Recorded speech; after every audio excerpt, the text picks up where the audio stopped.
पंचायत समितीचे माजी उपसभापती आदरणीय सोमनाथ दादा मानेसाहेब यांचं आणि सध्याचे वर्धमान ग्रामसदस्य गणेश माने हे ग्रामस्थ शिक्षणप्रेमी आहेत।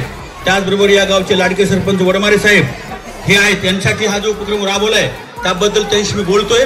तर दादा, हा जो उपक्रम मी घेतलाय त्याबद्दल मला काय वाटतंय?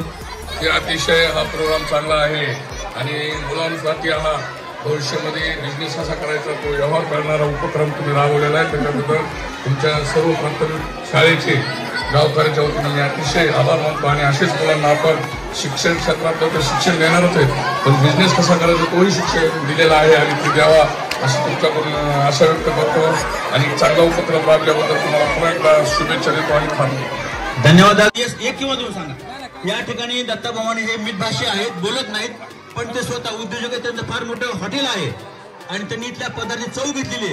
तर आपण जी चव घेतली चांगली का वाईट हे फक्त आम्हाला सांगा। नंबर 1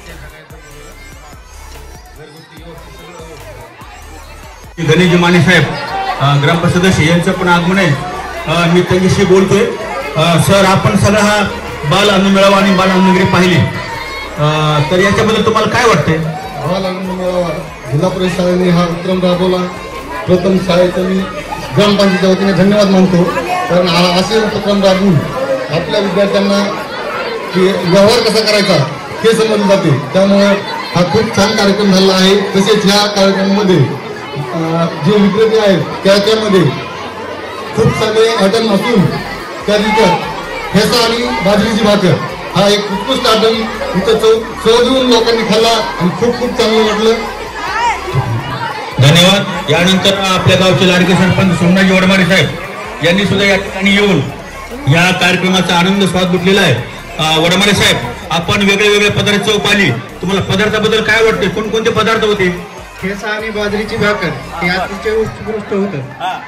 आणि बाकीचं काय समोसा किंवा बालुशाही, वडापाव हे अतिशय पाणीपुरी, भेळ हे अतिशय आनंदाचं म्हणजे व्यवस्थित होतं आणि आनंदाचं वातावरण होतं।